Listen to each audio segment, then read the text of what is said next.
This game's intro isn't nearly as cool as the intro to the first game. I'm giving a sin here because this game's title reminds me of when I was in a group chat with a bunch of idiots who would keep annoying me about this game and said I played it all the time just because it took me about a month to beat this game. N64ception. Kongo hasn't thought to maybe blow up the rock or hijack a crane to remove it or something. Then again, what do I expect from a guy who looks like an avocado monster? This cuckoo bird is still bigger than the hole it comes out of.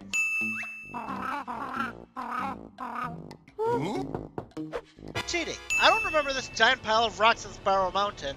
Earlier when we saw Banjo's cards, he had a 2 of spades and the jack of clubs. Then Bottles has them too? What kind of deck are these guys using? I was told that these decks of cards only have 1 of each. I was told that the skinny witch of the 2 had a name that is actually a sexual innuendo. But first off, it's one that no one will get. Second off, making us think of that with an old hag is disgusting enough to give 10 cents. Come on, Kazooie, you weren't scared of the dark when you were at Mad Monster Mansion. Royston really needs a bigger bowl. Also, is he not anthropomorphic like the other animals in this universe? Gruntilda's sisters must really know how to use magic if this boulder was phased through the ground for a little bit. Why do we need an old hag upskirt shot? If Gruntilda was reduced to a skeleton, how does she have the strength to pull herself out of the hole? If Gruntilda's eye can fall out now, how does it stay in place throughout the game? And how does she blink with her skull eyes? It sure is lucky that Gruntilda's spell politely waited for Banjo and Mumbo to leave the house. They got a rare form of Trubbish too? Game plays this happy theme during the death scene of a beloved character.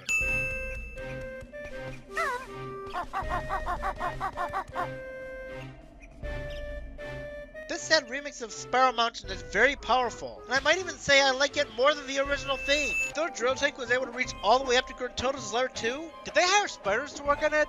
Royston is able to survive long enough until we come back and destroy the rock covering him up. These tunnels disappear after the Klungo fights. Klungo just cut the inside of his mouth on this glass. While this game's soundtrack isn't as good as the first game, it's still pretty good, and I'll remove 15 cents.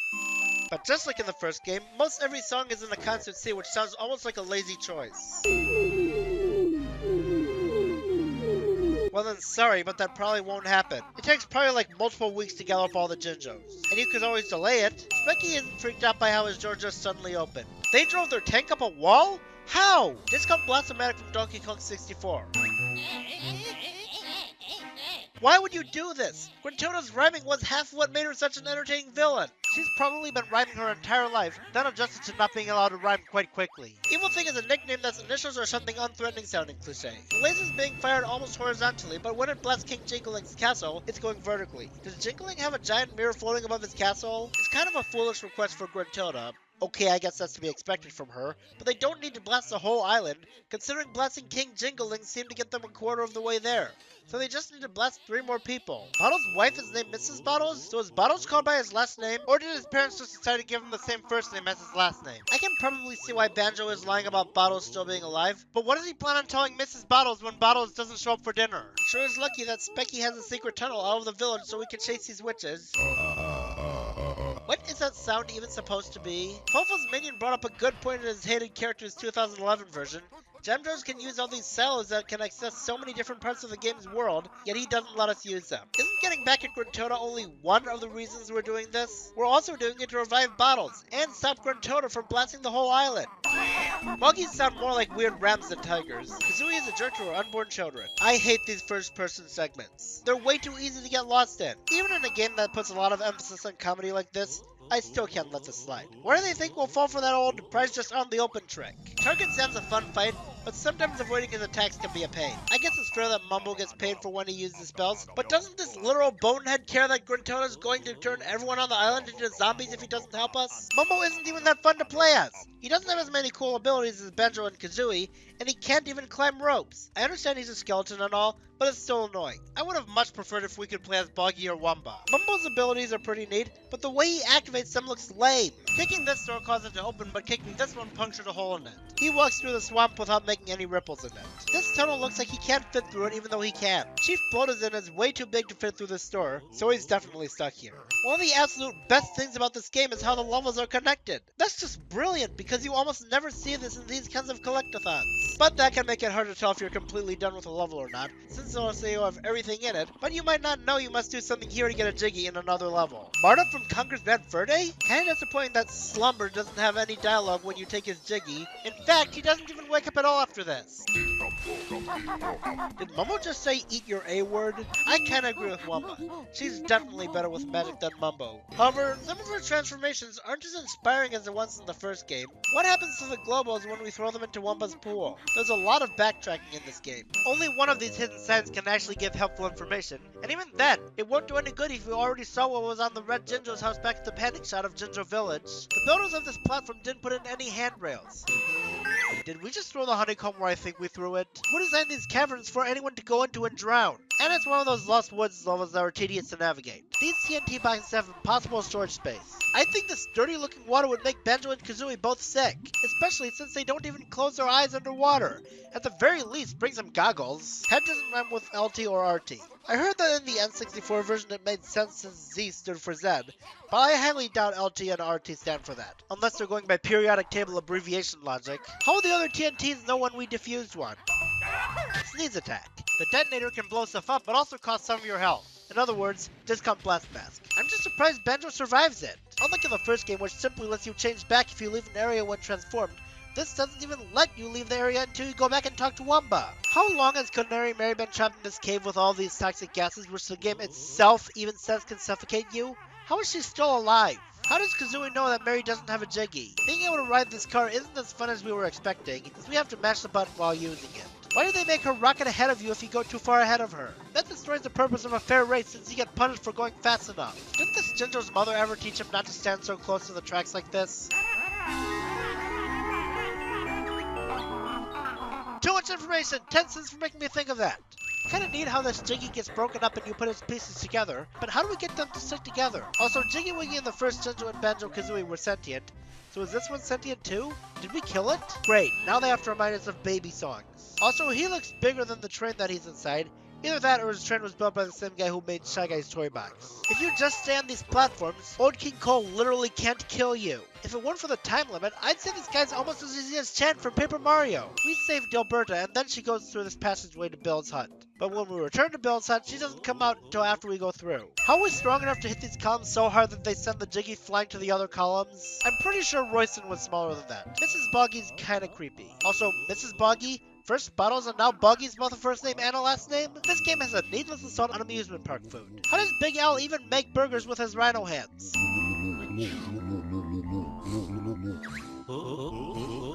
I guess that wasn't a bad joke, but how can Banjo even see Big Al's feet? He can barely see over the stand. These cable cars have no walls. I know Grintoda's evil and all, but is she trying to get sued? Because this is how you get sued. Why do these fake teeth actually hurt us? Why is Jamjo's narrating the sign? Is he the one who wrote it? But I thought Grintoda ran the place. Does Jamjo's work with her? First we have the implications of Mumbo secretly working for Grintoda. Now this. Now they even imply that our torment towards Gobi was so horrible and traumatizing that it made him grow a beard. That is much more messed up than funny. Gobi's treating us like his friends even though we bullied him 4 times. Are you saying he still likes us? I could imagine Kazooie saying this, but not Banjo. It's hard to see where to jump here. These guys' names are the same sexual innuendos as earlier, and it still isn't funny. Banjo needs this new move because he forgot his admittedly useless claw attack in the first game. Balloon Burst Challenge? Insert Nintendo Capri Sun reference here. I wish they give us a hint of when these rings disappear. These tickets that the Fruities drop are almost as explosion-proof as the new Unicorn doll in Despicable Me. After you pay to enter the Inferno, for some reason it keeps closing and opening again. I didn't pay to have to go in at the right time. Who knew vehicles were lava-proof? Soggy must have been really hungry if she ate not just the fries, but the box they came in. Inferno Kong. 35 seconds of Mumbo's spell. Who charges 4 tickets for 2 people to enter? Is it just me, or is this the least comfortable couch on earth? I know that most of this game's adult humor is intended, but the placement of its air hole is so disgusting that I want to give 10 cents. Okay, so it makes sense that hitting his patches makes him shrink, but I think that you didn't need to get rid of all his patches in order to deflate him, since there's still a lot of air coming out of the holes. Discount Pizza Planet. There are 2 missions in Witchy World that have to do with missing children. This bridge is crooked, so it shouldn't be able to fit in the hole that it came out of. I know the phrase Jolly Roger isn't uncommon in pirate-related stuff, but this name still sounds like a ripoff of Jolly Roger Bay from Mario 64, especially when they're both 3D and 64 platformers. Pono's cash register has a button that destroys its glass. Pickles push Trotty into a pool with toxic waste? I know friends mess with each other, but this is just bullying. Did Kazooie not see all this polluted water being dumped into the pool? It's stuff like this that's the reason the term bird brain exists. What's the point of a chimney if you're just going to cover it up with a shock jump pad? After we stop the toxic waste, the water becomes clean within seconds. Banjo must be the world's smallest bear. Jerk move of Jam Judge to have one of his cells in the room that costs money to enter. I'll try to buy the fact that this is now oxygenated water, but that kinda hurts my brain now. And what about the sea creatures here? Can they still breathe? This pool makes the level look much smaller than it actually is. Inkies are annoying to hit with ice eggs. They keep blocking your eggs with their tentacles and can take you like 10 eggs to hit them before you can finally pass. This fish is a lot bigger on the inside than it is on the outside. Was he in an experiment concocted by the guy who made Snoopy's doghouse? Or is he a distant relative of Bowser? This is disgusting. Kazooie can face through these fish because I guess they're completely separate matter from Breagles. Even though the UFO is open underwater, only a small part's flooded. Do these aliens run on egg power? Maybe the fish didn't do a good job at keeping their password a secret if they write it right above this door. That's name mist. Woman's magic pool or whatever isn't being mixed with the water it's under. They gave her boss this name. Again, I understand adult humor, but I'm giving 5 cents because it'll literally cause kids to get in trouble for saying that word. Did Railroad not realize that slow turning underwater wouldn't make for a good boss fight against this thing? They even show blood in the kids game. How wonderful. And when bumped into while in first person, get ready to rage. And when he traps you on a bubble, have mercy on your soul. Wait, this happens a lot? How does a boss this annoying keep getting defeated? Even though we're back in Glitter Gulch Mine now, they're still playing music from Jolly Roger Lagoon. Despite the size of this pipe, not that much water comes out of it at once. The hag one actually dug under the water. Does it have a button that turns it into a submarine? Because the digger tunnels are no longer accessible after you beat Klungo, the fact that going through this underwater passage now takes you above water becomes strange. Banjo is a jerk to Kazooie. Nope, still don't have a proper new Banjo game yet. This prehistoric area uses trains, and people say the trains out of its era in Spirit Tracks. Younger T-Rexes were currently smaller than humans, yet we're almost as big as a full-grown Stegosaurus. What sadistic psychopath made this Saurosaurus attack us on a skinny platform above a long fall? Something about Stomponodon's name makes me laugh. But is he intending to stomp on us, or is he walking around randomly and happen to keep landing on us? Even though these must be his footprints, he luckily never steps in them again. How did Terry's eggs not break from falling out of the nest? I know it's because dinosaurs were huge, but this nest makes me feel tiny. And she spews mucus at you, that's a lie. Disgusting does not equal funny. Terry didn't believe us when we said we don't have our eggs earlier. Now we tell her again, she suddenly believes us, teasing us into thinking this level has 2 bosses. Apparently dinosaurs could control what they can and can't digest. Just showing someone's butt isn't funny. Again, I understand why adult humor is here, but that joke stunk. Appealing to the giantess community. I take back my claim that the separated moves were uncreative when I did my games I don't like as much as everyone else does list, but a hatching move is where I make an exception. Kazooie can keep a giant dinosaur's eggs warm. Does this Oogle Boogle guy have an enemy named Jack Skellington? There's more than enough room for your last kid. Scrat doesn't look like a squirrel and isn't obsessed with trying to get back a nut. They really did just establish the fact that someone ate poop. The guy who made Mary Poppins' bag must have also made Banjo's bag too. Who knew dinosaurs could breathe underwater? This is just plain child abuse. What does Boggy see in this horrible old hag?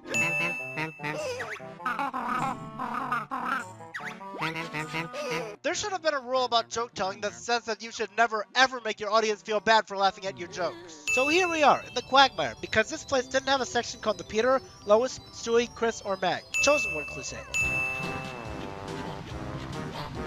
The outside version of the song is completely dull and generic. Also, it sounds like a ripoff of Pterodactyl Land's theme. Well, at least we finally got a game soundtrack ripping itself off instead of someone else. It's actually pretty neat that we have to use the train to get into Grunty Industries before we can actually open the door to it. I just wish it wasn't wasted on the level this painful. Jamjo's saying you won't need that flea bag on you tricks you into thinking this is a Kazooie exclusive move, when it's actually Banjo exclusive. It's so hard to navigate Grunty Industries. What's this world's cool transformation? A washing machine that shoots underwear. And we're using it to wash dirty clothes. It makes sense since we're a washing machine, but how uninspiring can you get? His clothes come with magic powers that also clean him too. Unfortunately, Washer Banjo can't use the teleport pads. And I'm adding another sin for a really stupid statement I made in my worst levels list, where I said Gruntilda doesn't know Banjo can transform. Seriously, whose butt did I pull that logic from? So yeah, I'm saying this for reminding me of my stupid statement. Banjo can hold on to this despite the rain, which should make Banjo slip off. How did these governors get all the way up here? This game turned into Toy Story 2. These enemies have disgusting names! Not only is it one of these first-person shooter segments that's easy to get lost in, but they literally show poop in a kid's game. and they play farting sounds when you're near them. Trust me, this level really needs a quality control room. This is kinda repetitive. You go to Mumbo's skull, switch to Mumbo, go to the electromagnetic chamber, use the Mumbo pad, go back, switch to Banjo, warp to Mumbo's wigwam and change into a washing machine, get back here, and do all that before time runs out. Grunty Industries is so annoying to find your way around that Waldor is the only boss in the game I forgot to face in my playthrough of the game. Maybe it's because of how hard he is to find, but whatever the reason, it's definitely a sin. Earlier we saw Waldor literally dragging himself into the room, but now he can jump around like this. Now they make us think of Kazooie sticking her beak in poop. Why do Gruntoda's minions have wallpaper of one of Gruntoda's enemies? That's almost as crazy as Gruntoda having a picture of us in her lair at Freezy Peak's entrance. I see no teeth marks in the Jiggy, and even if there were some I didn't see, Banjo wouldn't be able to see it from that far, unless he has the classic zoom and enhance eyesight. So I guess this caveman thought Willy Wonka was the one who made that Jiggy. How did Gobi fit through that small hole? The way that note jumped like that actually sounds generic. It sure was nice of whoever broke this pillar to have it fall in the bridge formation. Saberman set up a tent on an island surrounded by lava. Who does that? Even though the lava and the icy side have two different skies, you can still see the red sky above the icy side. What sort of idiot rhymes down with B? Banjo's backpack resists lava now. And how does it protect us if the bottom of it's open? And it can help us breathe underwater. Banjo grabs Dindin while shielded by his backpack without doing anything to expose himself to the boiling water. Also, Dindin's resemblance to Gloop makes it easy for some people to think we're feeding Boggy, one of our friends. Do these aliens think they're Shaggy? Sorry Boggy, you're doing it wrong. If your igloo is not made of snow or ice, it shouldn't even be called an igloo. We interrupt this game to bring you Goo Lagoon Caves from Battle for Bikini Bottom. I never knew coliseums and passageways that take you to other coliseums in the world. This is almost Final Fantasy levels of making it look much easier to go around the world than it actually is. And here's one of the worst jokes in any Rareware game. Killing an innocent Ice Cube lady isn't funny, and hearing her scream is just horrific. I'm gonna add 10 cents for this joke that's way more scary than funny. Even without having to carry Banjo's weight around, the closest Kazooie can do to actually being able to fly with no limit is just gliding. These Shud's cries are just Governor's cries, just with the pitch raise. I know that's not uncommon, but they don't fit as well with Ice Crystal enemies. Saberman's been frozen so much that Ice Eggs can't thaw him. I think I agree with Mumbo for once. Alf's honestly being ungrateful. So now Alf's kids were lost, but if they could just teleport in these 3 spots, they should be able to teleport back. Who the heck is this weird guy in Baytet's badge? Saberman is right. It's pretty amazing that the tent's still up. I'm surprised Chili Billy didn't burn it down by now. Now Alfred's going into the water where he'll die of hypothermia. Unless aliens resist cold water. Now I wish I hadn't saved these horrible creatures. They just couldn't resist torturing Gobi again in a way that Rareware thinks is funny. The train station on the icy side of Hailfire Peaks is completely isolated from the rest of the level. Why? Something looks like it's going to be really awesome but ends up not being very inspiring cliche. Or was that not supposed to be a joke? If so, then yeah, that's a letdown. Our heroes trust these carnivorous plants to not eat them. Good thing whoever put these jelly blobs here knew to do a lot of complicated math in order to put them in the right spot for where people land. And he forgot to take into account how much weight makes a difference in how far you get launched. Super Sash is offended when Kazooie says he only has 10,000 combinations, but not offended when she literally implies that he's stupid.